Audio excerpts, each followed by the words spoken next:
Announce कर देना भी गुजरात चुनाव हम नहीं लड़ेंगे, सारी ईडी बंद, सीबीआई बंद, सब खत्म। जितनी राष्ट्र विरोधी ताकतें हैं उन सारे लोगों ने अब षड्यंत्र करके और ये किया यार इनको बंद करो। अब ये अगर इसी तरह से ये आगे बढ़ते रहे तो बड़ी मुश्किल हो जाएगी साहब। अगर आप भ्रष्टाचार की लड़ाई लड़ते तो आपको देशवासियों का साथ मांगने की जरूरत नहीं पड़ती।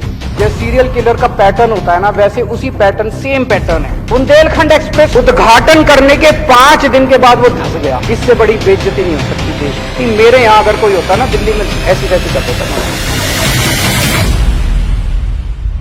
मैं आज आपको 5 मुद्दे देता हूं, इन 5 में से एक के ऊपर आप जांच करा के दिखा दो, मैं मान जाऊंगा। गुजरात में इतने पेपर लीक होते हैं, इतने पेपर लीक होते हैं, इतने पेपर, और सारे इनके आदमी कराते हैं। मैं चैलेंज करता हूं, एक आदमी को दिसंबर के चुनाव के पहले आप जेल भिजवा के दिखा दो। बताते हैं इनके दोस्त का एक पोर्ट है, वहां पे कम से कम 10,000 करोड़ रुपए की ड्रग्स पकड़ी जा चुकी होंगी। हिम्मत है तो सीबीआई ईडी वहां भी करके दिखा दो। जहरीली शराब से अभी 50 से ज्यादा आदमी मर गए। जहरीली शराब एक आदमी के खिलाफ सीबीआई ईडी करके दिखा। बुंदेलखंड एक्सप्रेसवे का उद्घाटन करने के 5 दिन के बाद वो धंस गया। इससे बड़ी बेइज्जती नहीं हो सकती देश की। मेरे यहाँ अगर कोई होता ना दिल्ली में ऐसी तैसी कर देता ना। 10 लाख करोड़ रुपए के अपने अरबपति दोस्तों के इन्होंने कर्जे माफ कर, उसमें कई लोगों ने बीजेपी को चेक में डोनेशन दे रखी है। इससे बड़ा सबूत रिश्वत का हो सकता है? हिम्मत है तो जरा सीबीआई ईडी 5 केस दे दिए मैंने आज, कहोगे तो और 50 और दे देंगे। ये न्यूयॉर्क टाइम्स का फ्रंट पेज है, लगभग 80% फ्रंट पेज हमारे देश के एक स्कूल की फोटो उसमें छपी है। ये पूरे देश के लिए गर्व की बात है। और उसी के एक हफ्ते बाद अमेरिका के इसी अखबार में एक और खबर छपी थी, मोदी के भारत में जनतंत्र की हत्या हो रही है। दिल्ली सरकार शायद अकेली सरकार है जो ऐसे ऐसे काम कर रहे हैं जिसकी चर्चा पूरी दुनिया में हो रही है। लेकिन जितनी राष्ट्र विरोधी ताकतें हैं उन सारे लोगों ने अब षड्यंत्र करके सबसे पहला काम इन्होंने किया, रेड करने इनके घर पहुंच गए।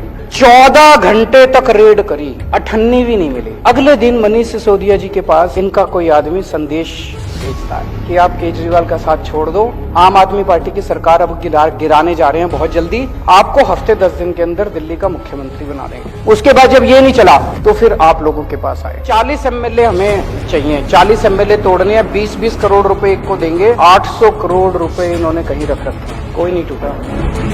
सब ये पूछ रहे हैं कि ये 800 करोड़ रुपए कहाँ हैं, किसके हैं? आज इस सदन में मैं बताऊंगा ये पैसे किसके हैं। कई सरकार गिरा चुके अभी तक ये देश में।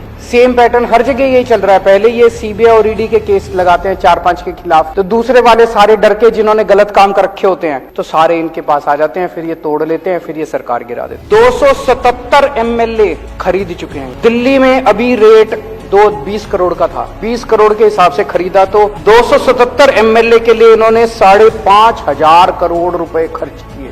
और दिल्ली के लिए 800 करोड़ रख रखे हैं तो 6300 करोड़ रुपए ऑपरेशन लोटस में खर्च किए। ये पैसा कहां से आया, इसका मैं आज खुलासा करना चाहता हूं। ये जितनी जीएसटी, ये जितना महंगाई हो रही है, इतना जीएसटी लगा दिया इन लोगों ने, ये सारा पैसा कहां जा रहा है? ये सारा पैसा 2 चीजों में जा रहा है। एक अपने अरबपति दोस्तों के कर्जे माफ करते हैं और दूसरे ये एमएलए खरीदते हैं। महाराष्ट्र की सरकार गिरानी थी तो छाछ पे जीएसटी लगा दी, दही पे जीएसटी लगा दी, शहद पे जीएसटी लगा दी, गेहूं पे जीएसटी लगा दी। अब ये कह रहे हैं झारखंड की सरकार गिरने वाली है। देख लेना, शर्तिया तौर पे मैं कह रहा हूं अगले 10 दिन के अंदर कहीं ना कहीं जीएसटी या पेट्रोल या डीजल के दाम ना बढ़ जाए। तो ये कहते हैं हम भ्रष्टाचार के खिलाफ लड़ाई लड़ रहे हैं, जितने भ्रष्टाचारी हैं उनके खिलाफ कर रहे हैं। ये लड़ाई भ्रष्टाचार के खिलाफ नहीं है, ये लड़ाई एक आदमी के स्वार्थ की लड़ाई है, एक आदमी की सत्ता की हवस की लड़ाई है। कॉन्फिडेंस मोशन इस सदन के अंदर लाना चाहता हूं ताकि जनता के सामने ये साबित हो जाए कि बीजेपी का ऑपरेशन लोटस दिल्ली में आके ऑपरेशन कीचड़ बन गया।